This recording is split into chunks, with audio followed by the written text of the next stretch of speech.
Hello, my name is Casey Kelly and I'm the Rocketpreneur. Listen, I'm here to help you make, manage, and maintain your money through a spiritual and financial growth mindset. I became a biblical millionaire by 29 years old, and I'm here to help you do the same.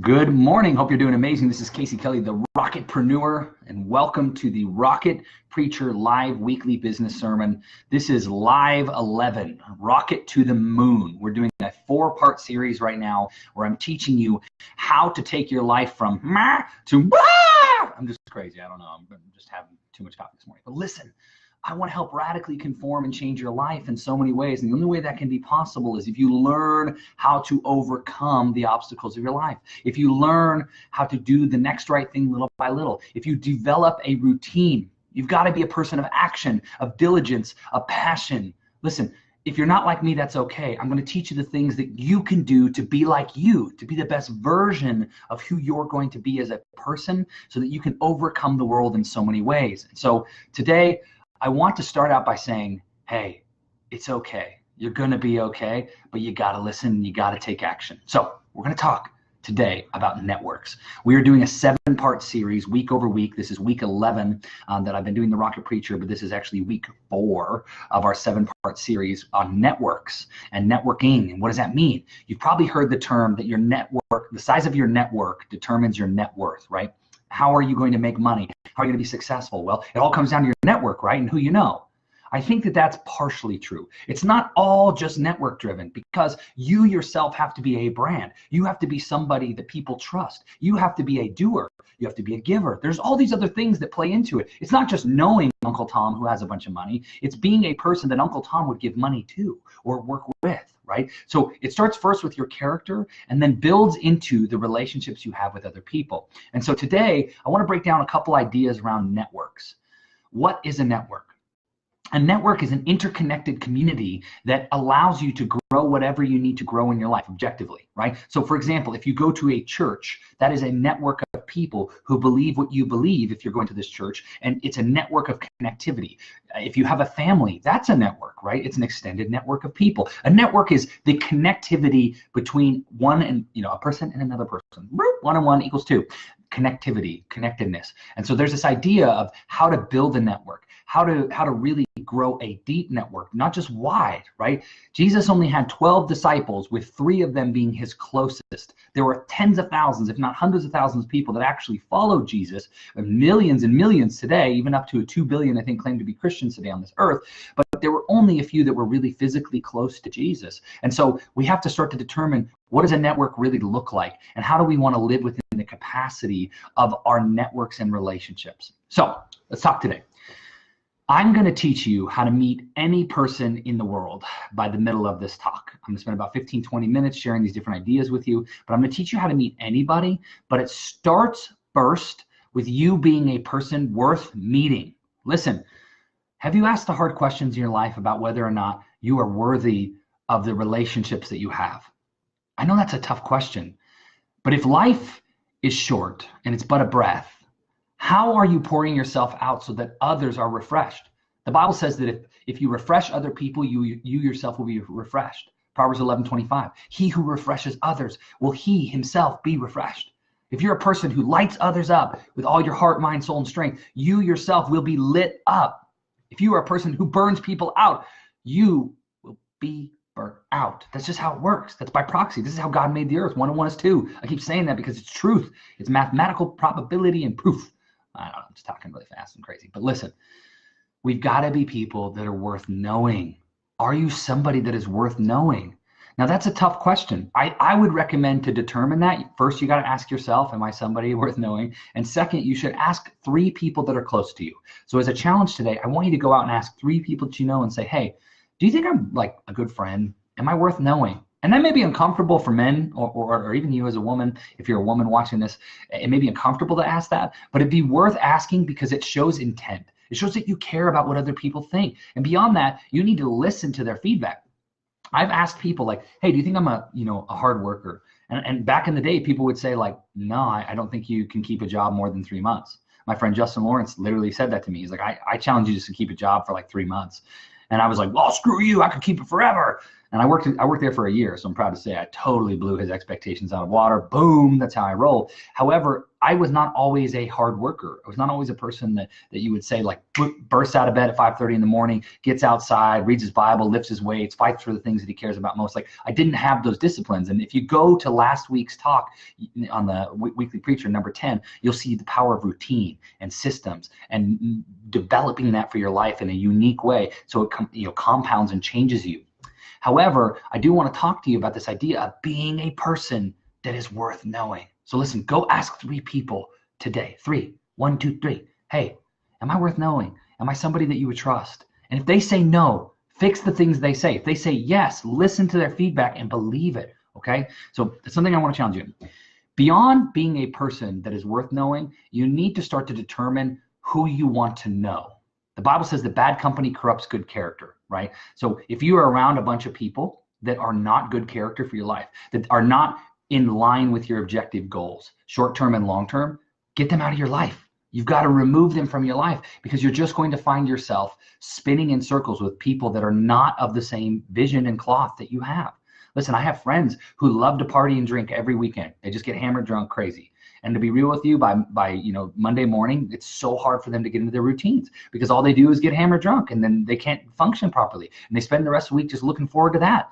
And I got to be honest with you, most of the time, I don't even know what day it is because I'm trying to live my life to the fullest potential today, right now. Like I can't believe, it's Friday, right? Tomorrow's the weekend.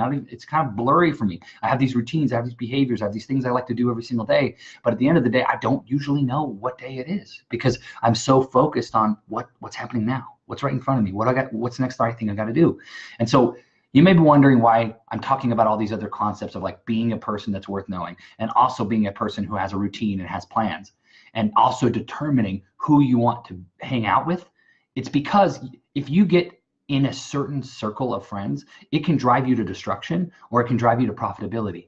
We have to ask the hard questions in our life when we make a decision. Is this going to be painful or profitable?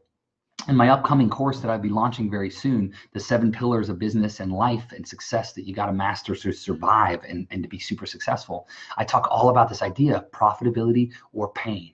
What are we doing? What decision are we going to make? And so we've got to be people who ask those hard, well, that's disgusting, those hard questions in our lives where we decide, is this profitable or is it painful, right? And that's one of the main things I want you to ask, because sometimes losing friends or having to say, I can't know you, is painful, but it is the most profitable thing you can do. Okay, so now you've determined that you're a BA. You're going to be amazing. You're going to be awesome. You're a person that's worth knowing, and you've asked 3 people who you are and what you can grow in, etc.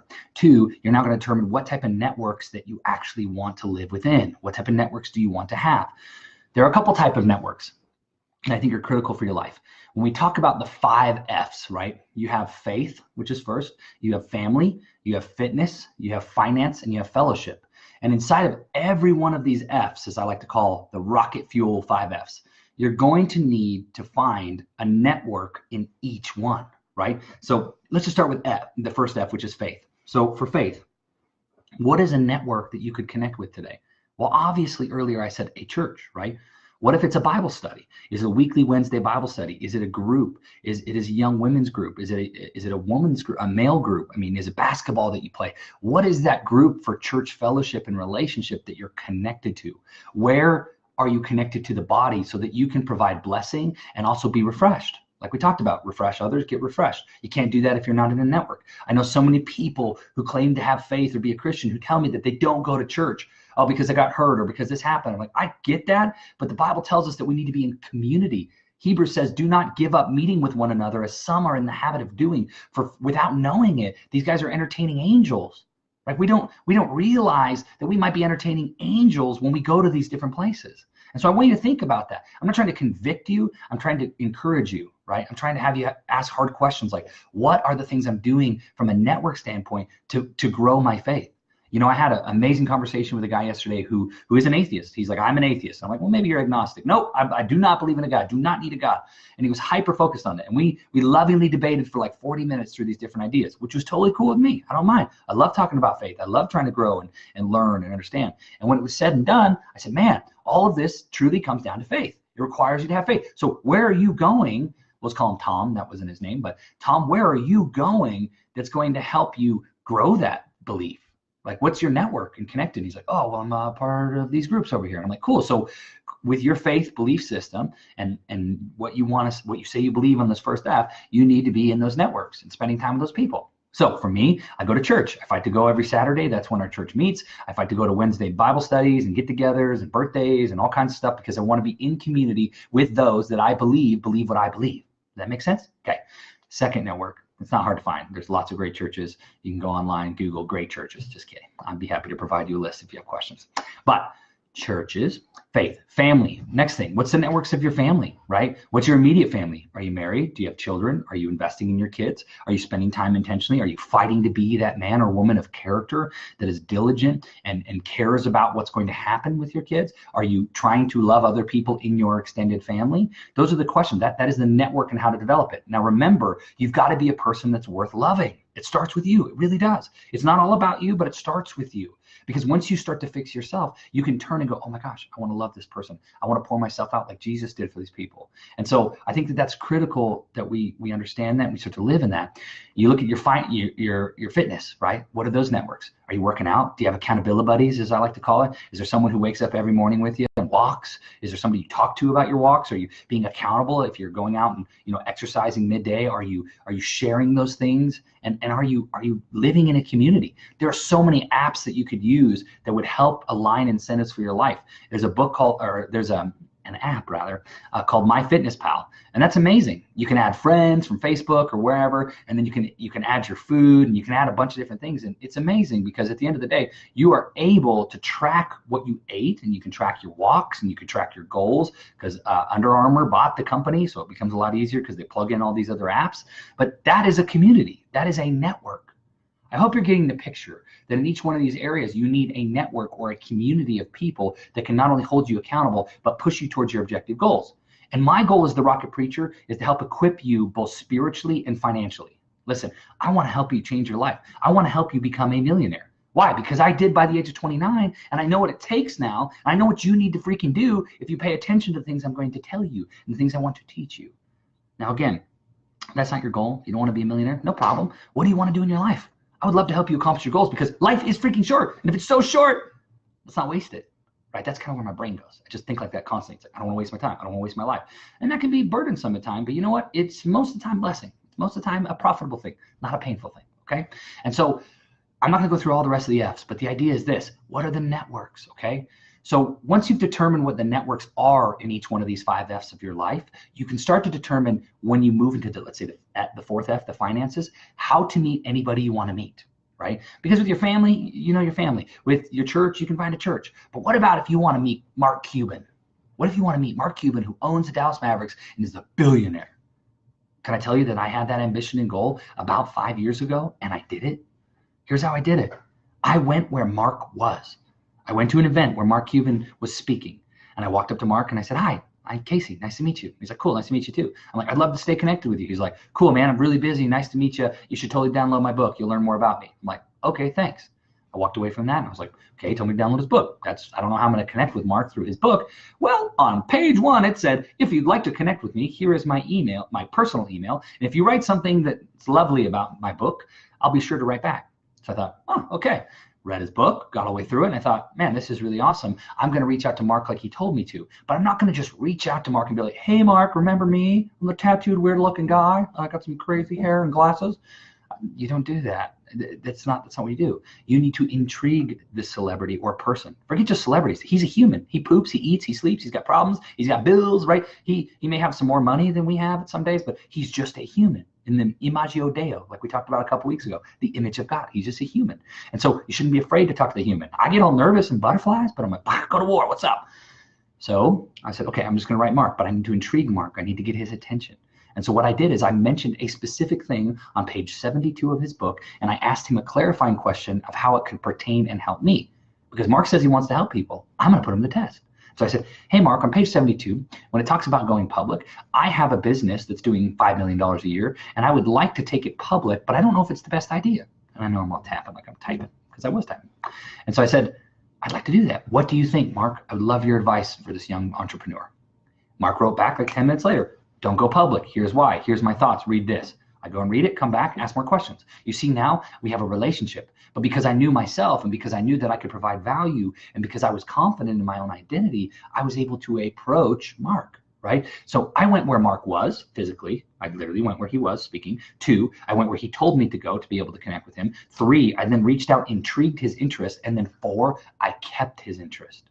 Now, I hope this helps you, because if you're not understanding what I'm describing to you, you're going to miss it. It's going to go right over your head, and you're going to miss that I'm telling you how to literally connect with anybody you want to connect with. However, I also want to put this little caveat on there.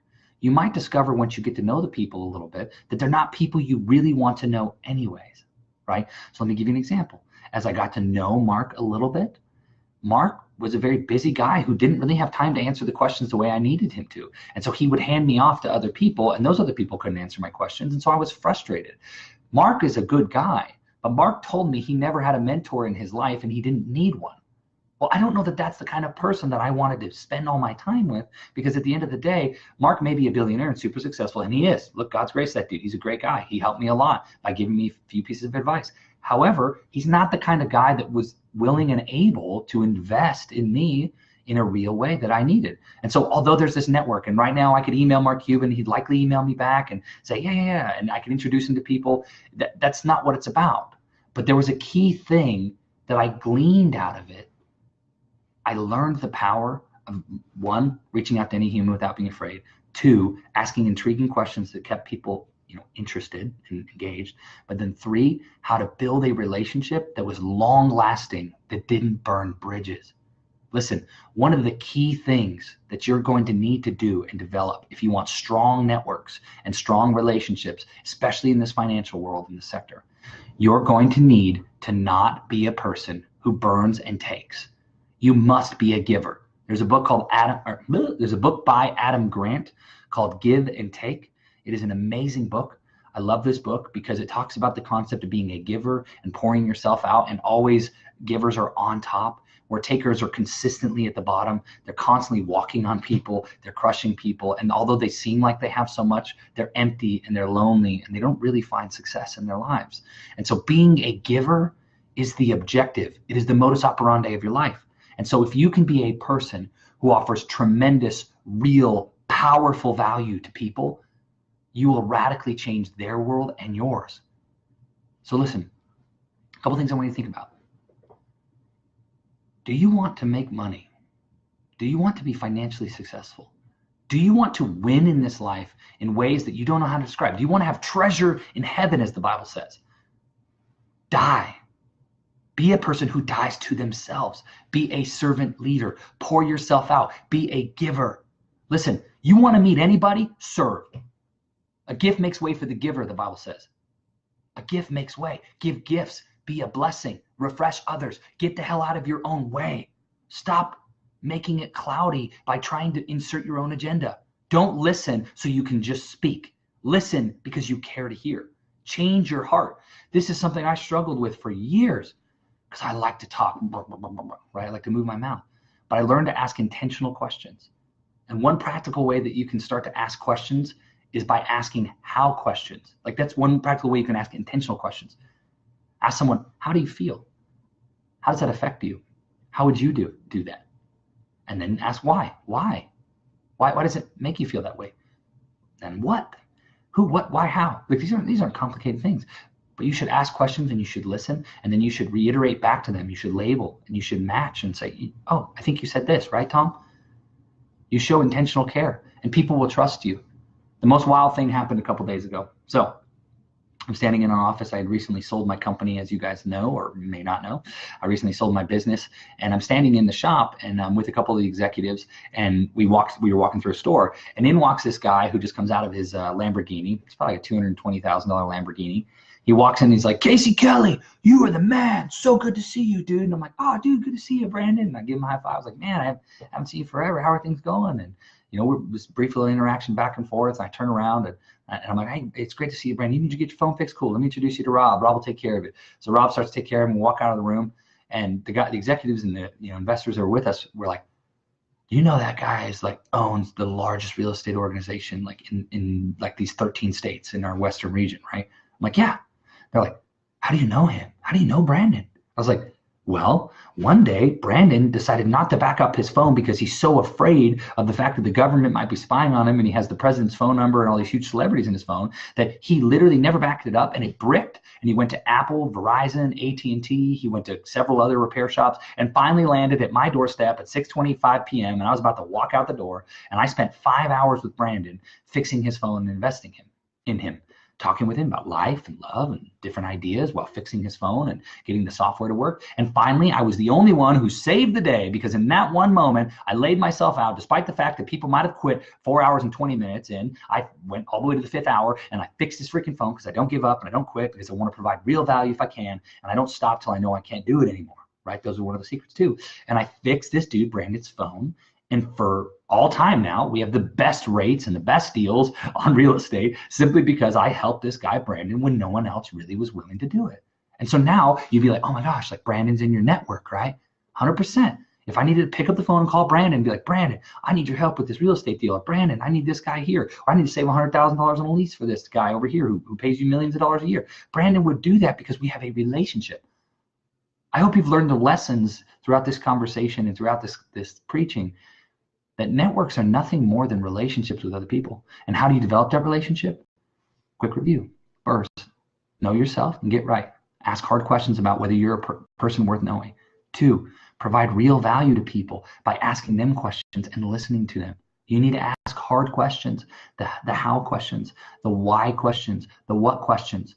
Get to know someone. 3, you got to listen literally because you just want to listen. You need to practice empathy. It's one of the key things in my life that have gotten me so far, is I actually give a shiz about what's happening to the person on the other side of the screen. I care about you. I care about your life. I care about what's happening. I may not even know you very well, but I care about your freaking life. I care about whether or not you're going to succeed today. I care about whether or not you're going to hit your goals today. In fact, I live more for that. It gives me greater joy to focus on helping you than it does me, because I know I will be refreshed. I watch it happen in my life. I believe the Bible is true, and I live that out. And so my objective goal as a rocket preacher here is to give you spiritual and financial wealth and help radically change your mindset around how to connect and love others. Listen, this is a 7-part series we're going through. This is part 4. We've talked about networks. We've talked about people. We talked about processes. We talked about resources and systems. And today we talked about networks. Next week, we're going to be going into deeper pillars of the 7 pillars that you need to survive. And I hope that you would join me as I so crazily get you all fired up at early morning on Friday. So listen, if you'd like to join us, we have a private Facebook group that's a network we're starting to grow little by little over time, compounded, where you can click the link above or below, and it'll let you into this Facebook group where we're just talking about life. We're trying to talk about different ideas and grow, and it's a place where people can truly grow spiritual and financial wealth. Alternatively, if you'd like to contact or connect me, send me a message. I'd love to try and help you if I can. I'd love to introduce you to some of my friends. I know billionaires, I know 100 millionaires, I know broke ass people, I know lots of people. Whoever you want to know, I'd be happy to introduce you to them, and I'd be happy to love you and love them and encourage and connect, because networks are nothing more than people who are connected together and living out what God has called us to do, which is connectedness and meeting together and being people of value. So my prayer for you today, I hope that you listen to what I have to say, you grow as a person, you build your networks, and you build your net worth. That's how you're going to make money. You won't start really making money till you start loving people and changing yourself. This has been the Rocket Preacher Live Weekly Business Sermon. You like what you heard? I hope to see you next week.